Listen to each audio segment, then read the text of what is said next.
बैठी दुअरिया नदिया तो सासू सामे झावे तो सासू सामे झावई हो।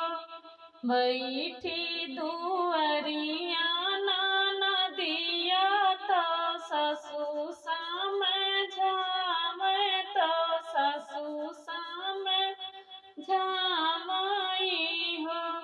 बेटी माझी धोई डरा बरतनवा तो बहुअर मोर गर्भ से बाटी हो। बेटी माझी धोई डरा बरतनवा तो बहुअर मोर गर्भ से बाटी हो। माझी धोई लेत्यू बरतनवा दुअरवा बहरत्यू दुअरवा बहरत्यू हो। बेटी सिझी लेत्यू राम रसोइया बहुआ गर्भ से बाटी बहुआ गर्भ से बाटी हो। बेटी सिझिले तू राम रसोइया बहुआ गर्भ से बाटी बहुआ गर्भ से बाटी हो।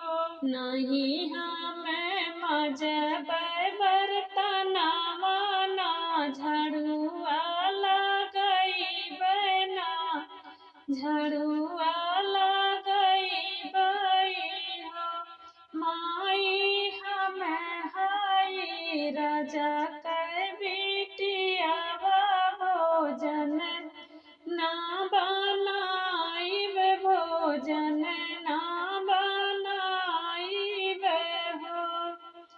नहीं हमें मजब बरतनवा ना झड़ुआ लगई बना झड़ुआ लगई बई हो। माई हमें हाई राजा के बिटिया भोजन ना बनाइब भोजन ना बनाइब हो। माई हमें हाई राजा के बिटिया भोजन ना बनाइब हो।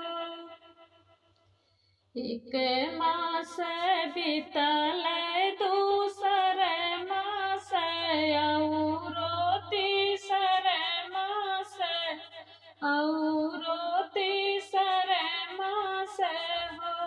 सखिया बीतत बीतत नाव मास तो ललना जनम लिए हो।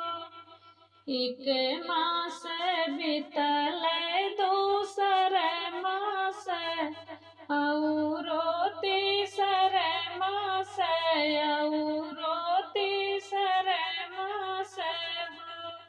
सखिया बीतत बीतत नौ मास तो ललना जनम लिए हो।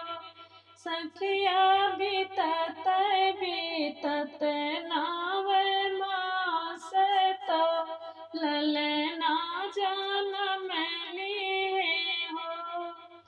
नाचत आम जेठनिया तो ठुमकत नदिया तो ठुमकत नदिया हो।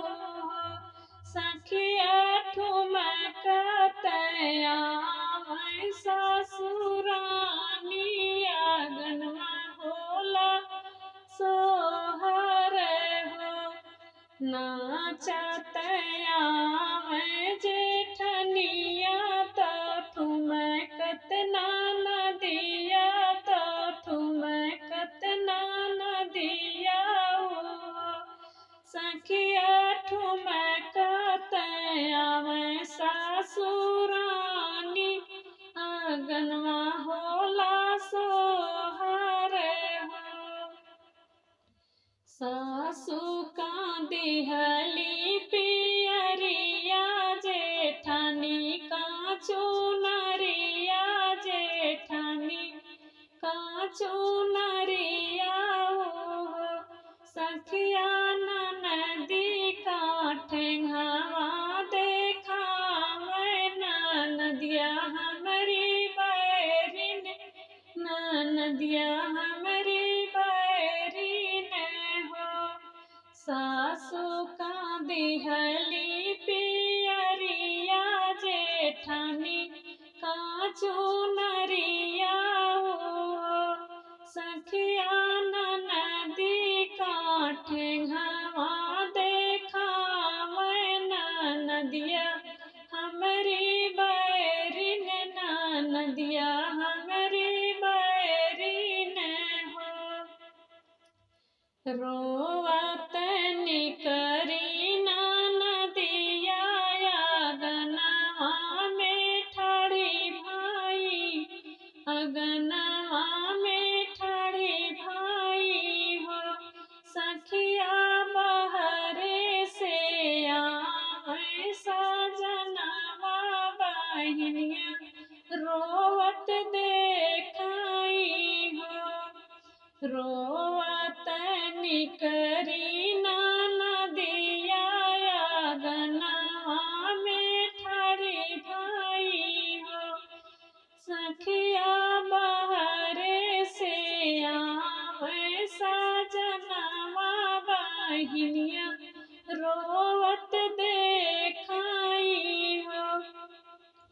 सखिया बहरे से आवे सजनवा बहिनिया रोवत देखाई हो।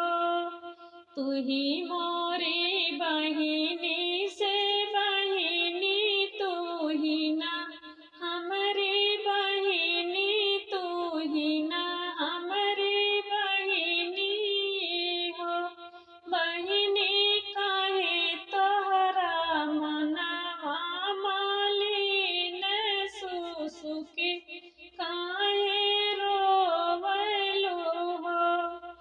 तुही मोरी बहिनी से बहिनी तुही ना हमरी बहिनी हो। बहिनी काहे तोहरा मनवा मालिन सुसुकी काहे रोवलु हो। बहिनी काहे तोहरा मनवा मालिन सुसुकी काहे रोवलु हो। माई का दिहली पियरिया तो भौजी का चुनरिया तो भौजी का चुनरिया हो। भैया भौजी हम का ठेंगवा देखावे तो कुछ नाई दिहलिन तो कुछ नाई दिहलिन हो। माई का दिहली पियरिया तो भौजी का चुनरिया तो भौजी का चुनरिया हो। भैया भौजी हम का ठेंगवा देखावे तो कुछु नाई दिहलिन हो। भैया भौजी हम का ठेंगवा देखावे तो कुछु नाई दिहलिन हो। बैठी दुवरिया ननदिया तो ससु समझावे तो ससु समझावई हो। बैठी दुवरिया